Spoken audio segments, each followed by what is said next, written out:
Hello friends, welcome back to Ultra Smart Study. आज इस video में हम बायो के कुछ इंपॉर्टेंट क्वेश्चंस करने वाले हैं। ये वीडियो उन सभी के लिए बहुत ज़्यादा यूजफुल रहने वाली है जो किसी भी कॉम्पिटिटिव एग्जाम की तैयारी कर रहे हैं, लाइक एमपीएसआई, जेल पहरी, SSC, PSC, RRB, railway, civil service, ETC. मैं इसमें आपको क्वेश्चन के साथ साथ कॉन्सेप्ट भी बताऊंगी जिससे आपके जो भी डाउट्स हैं वो क्लियर हो जाएंगे। और अगर फिर भी आपके कोई डाउट्स रह जाते हैं ना, तो वो आप मुझसे कमेंट सेक्शन में कमेंट करके पूछ सकते हैं।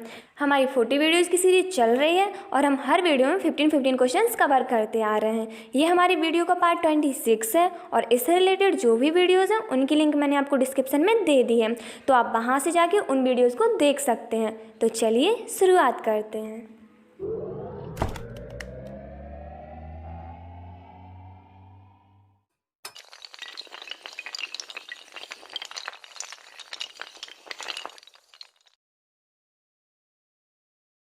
ओके फ्रेंड्स, 361 क्वेश्चन आपकी स्क्रीन पर ये रहा। न्यून तापमानों का अनुप्रयोग होता है कहाँ पर? अंतरिक्ष यात्रा, शैलकर्म एवं चुंबकीय प्रोत्थापन में, शैलकर्म, चुंबकीय प्रोत्थापन एवं दूरमिति में, अंतरिक्ष यात्रा, शैलकर्म एवं दूरमिति में, अंतरिक्ष यात्रा, चुंबकीय प्रोत्थापन एवं दूरमिति में। तो इसका जो राइट आंसर होगा वो होगा आपका फोर्थ, अंतरिक्ष यात्रा, चुंबकीय प्रोत्थापन एवं दूरमिति में। ठीक है, जो न्यून तापमान होते हैं ना, उनका अनुप्रयोग कहाँ पे किया जाता है? उनका अनुप्रयोग किया जाता है आपका अंतरिक्ष यात्रा में, चुंबकीय प्रोत्थापन में एवं दूरमिति में। अगर हम बात करें अंतरिक्ष यात्रा की, तो ये अंतरिक्ष यात्रा क्या होती है? देखो, अंतरिक्ष यात्रा क्या होती है कि ब्रह्मांड की खोज और उसका अन्वेषण अंतरिक्ष की तकनीकों का उपयोग करके अगर किया जाता है ना, तो इसे हम अंतरिक्ष यात्रा बोलते हैं। ठीक है, अगर अंतरिक्ष की तकनीकों का उपयोग करके ब्रह्मांड की खोज की जाए या उसका अन्वेषण किया जाए, तो ये जो प्रक्रिया होती है इसे हम क्या बोलते हैं? अंतरिक्ष यात्रा बोलते हैं। ओके, अगर हम बात करें चुंबकीय प्रोत्थापन की, तो साथ में आपको ये भी याद रखना है कि किसी वस्तु को केवल चुंबकीय बल द्वारा लटकाने की क्रिया को चुंबकीय प्रोत्थापन कहते हैं। इस प्रक्रिया में वस्तु पर लगने वाला गुरुत्वीय बल एवं अन्य बलों को चुंबकीय बल के द्वारा संतुलित किया जाता है। साथ में आप इसे भी याद रखना। ठीक है, जिससे जो वस्तु होती है ना, वो बिना किसी आधार के हवा में लटकी रहती है या हवा में लटके हुए आगे बढ़ती है, आगे की ओर गति करती है। ठीक है, जो जादूगर होते हैं, जो मैजिक दिखाते हैं ना, वो जो हवा में उड़ती हुई वस्तु दिखाते हैं, वो भी इसी का यूज़ करते हैं। किसका? चुंबकीय प्रोत्थापन का। इसमें क्या होता है कि कोई भी वस्तु होती है जिस पर गुरुत्वीय बल एवं अन्य बल जो लगता है ना, वो चुंबकीय बल के द्वारा संतुलित कर लिया जाता है। जैसे जो वो वस्तु होती है ना, वो बिना किसी आधार के हवा में लटकी हुई या तो हमें नजर आती है या वो हवा में से आगे की ओर गति करती हुई नजर आती है। ये सिर्फ एक आंखों का धोखा बताते हैं वो लोग, जिसे हम लोग मैजिक मान लेते हैं। ओके, तो इसे भी आप याद रखना। अगला क्वेश्चन आपकी स्क्रीन पर ये रहा। तेज हवा वाली रात्रि में ओस नहीं बनती है क्योंकि बाष्पीकरण की दर तेज होती है, हवा में नमी कम होती है, तापमान ऊंचा रहता है या आकाश साफ नहीं होता है।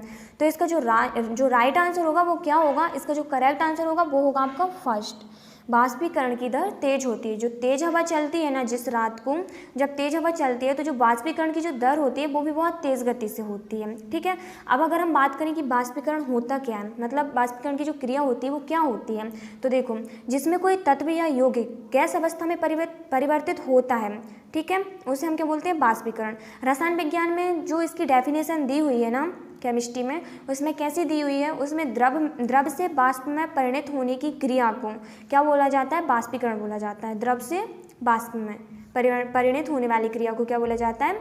बाष्पीकरण बोला जाता है। ओके, तो इसे आप याद रखना। और ये ओस है, क्या है ये? ओस है। ओके, अगला क्वेश्चन आपकी स्क्रीन पर ये रहा। ठोस कपूर से कपूर वाष्प बनाने की क्रिया को कहते हैं बाष्पीकरण, हिमीकरण, पिघलना या ऊर्ध्वपातन।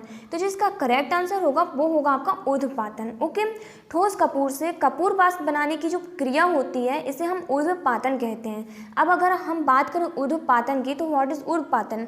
तो ऊर्ध्वपातन होता क्या है? देखिए, प्रकृति में कुछ पदार्थ ऐसे होते हैं जिनको यदि गर्म किया जाता है ना, तो वो एक ठोस अवस्था से सीधे वाष्प में बदल जाते हैं और इसी को हम क्या बोलते हैं? ऊर्ध्वपातन बोलते हैं। ठीक है, पदार्थ का ठोस अवस्था से सीधे वाष्प अवस्था में बदलने की क्रिया को ही ऊर्ध्वपातन बोला जाता है। ओके, और उस पदार्थ को जिसके पास ये ऊर्ध्वपातन का गुण होता है उसे क्या बोला जाता है? उसे बोला जाता है ऊर्ध्वपातज। मैं आपको लिख के बता देती हूँ क्या बोला जाता है। उसे बोला जाता है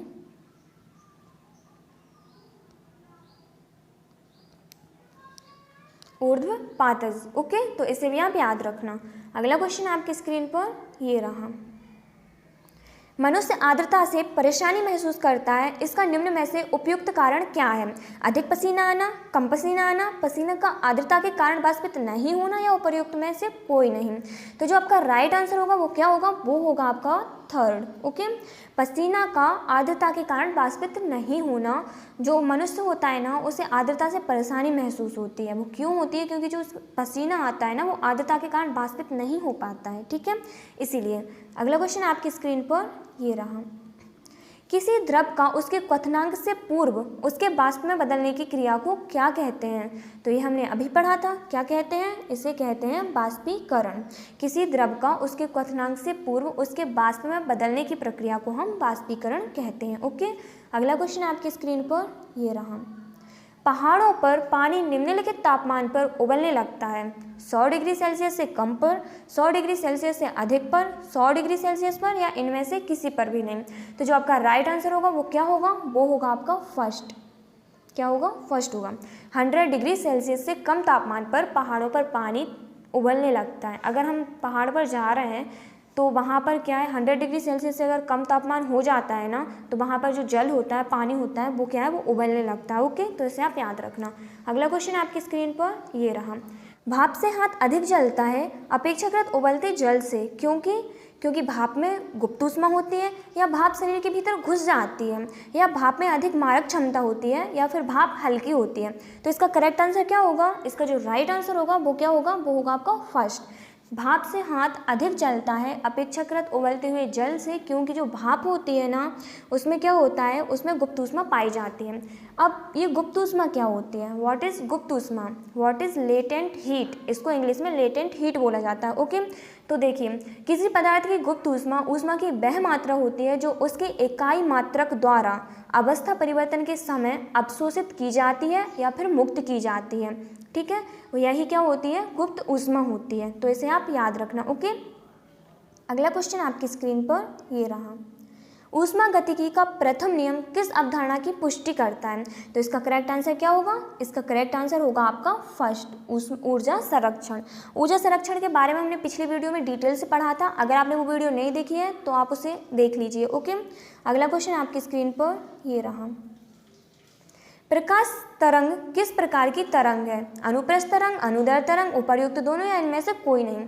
तो इसका जो राइट आंसर होगा वो क्या होगा? वो होगा आपका फर्स्ट, अनुप्रस्थ तरंग। अनुप्रस्थ तरंग के बारे में भी हम डिटेल से पढ़ चुके हैं, यहाँ मैं डबल से नहीं बताऊंगी, आप उन वीडियोस को देख लीजिए। अगर आपने इससे पहले वाला पार्ट नहीं देखा है तो उसमें मैंने इनकी सारी डिटेल्स दी हैं आपको। ओके, अगला क्वेश्चन आपकी स्क्रीन पर ये रहा। प्रकाश विकिरण की प्रकृति होती है तरंग के समान, कण के समान, तरंग एवं कण दोनों के समान, या तरंग एवं कण के समान नहीं होती है। तो इसका जो राइट आंसर होगा वो क्या होगा? वो होगा आपका थर्ड। क्या होगा? थर्ड होगा। तरंग एवं कण दोनों के समान होती है। जो प्रकाश विकिरण की प्रकृति होती है ना, वो जो तरंग एवं कण होते हैं ना, उन दोनों के समान होती है। ओके, तो ये आप लोग याद रखना। अगला क्वेश्चन आपकी स्क्रीन पर ये रहा। माध्यम के तापमान में वृद्धि के साथ प्रकाश की गति बढ़ती है, घटती है, वैसी ही रहती है, या सहसा गिर जाती है? तो जो माध्यम के तापमान में वृद्धि के साथ प्रकाश की गति होती है ना, वो कैसी होती है? वो बढ़ती है। क्या होती है? बढ़ती है। जो माध्यम के तापमान में वृद्धि के साथ प्रकाश की जो गति होती है वो आपकी बढ़ती है। ओके, अगला क्वेश्चन आपकी स्क्रीन पर ये रहा। प्रकाश की गति है, तो प्रकाश की गति कितनी होती है? इसका जो राइट आंसर होगा वो होगा आपका थर्ड। कितनी होती है? 3 × 10 की पावर 8 मीटर पर सेकेंड। ओके, कितनी होती है? 3 × 10⁸ मीटर पर सेकेंड। तो इसे आप याद रखना, ये प्रकाश की गति होती है। अगला क्वेश्चन आपकी स्क्रीन पर ये रहा। सूर्य ग्रहण होता है जब चंद्रमा सूर्य पृथ्वी के बीच आ जाता है, सूर्य चंद्रमा और पृथ्वी के बीच आ जाता है, या पृथ्वी चंद्रमा और सूर्य के बीच आ जाती है, या सूर्य चंद्रमा एवं पृथ्वी एक सीध में नहीं होते हैं। तो आपका सूर्य ग्रहण कब होता है? वो होगा आपका ये फर्स्ट वाला। कब होता है? चंद्रमा सूर्य और पृथ्वी के बीच आ जाता है, तब सूर्य ग्रहण होता है। क्या होता है? देखो, ये आपकी पृथ्वी है और ये आपका सूर्य है। ये जो चंद्रमा होता है, जब ये पृथ्वी की परिक्रमा कर रहा होता है ना, तो ये यहाँ से कहाँ? यहाँ आ जाता है। ठीक है, तो ये जो सूर्य होता है इसका प्रकाश पृथ्वी पर नहीं पड़ पाता है, तब क्या होता है? सूर्य ग्रहण होता है। ओके, तो इसे आप याद रखना। अगला क्वेश्चन आपकी स्क्रीन पर ये रहा। चंद्र ग्रहण घटित होता है, कब होता है? अमावस्या के दिन, पूर्णिमा के दिन, अर्धचंद्र के दिन, या अमावस्या एवं पूर्णिमा के दिन? तो इसका जो राइट आंसर होगा वो क्या होगा आपका? वो होगा आपका सेकंड। क्या होगा? सेकंड। पूर्णिमा के दिन। ओके, जो चंद्र ग्रहण होता है वो कब होता है, वो आपका पूर्णिमा के दिन होता है। ओके फ्रेंड्स, तो इसे आप याद रखना। अगला क्वेश्चन आपकी स्क्रीन पर ये रहा। उचित रीति से कटे हीरे की असाधारण चमक का आधारभूत कारण यह है कि इसका जो आपका राइट आंसर होगा ना वो क्या होगा, वो होगा आपका सेकंड, उसका अति उच्च अपवर्तन सूचकांक होता है। उचित रीति से जब हीरे को काटा जाता है तो उसकी असाधारण चमक का आधारभूत कारण क्या होता है, वो आपका होता है उच्च अपवर्तन सूचकांक। ओके, तो इसे आप याद रखना। ओके फ्रेंड्स, यहाँ पे हमारे 15 क्वेश्चंस कंप्लीट हो गए हैं। आई होप आपके लिए ये सेक्शन यूजफुल रहा होगा। अगर आपको ये वीडियो पसंद आई है तो please like, share and subscribe. Bye bye, take care.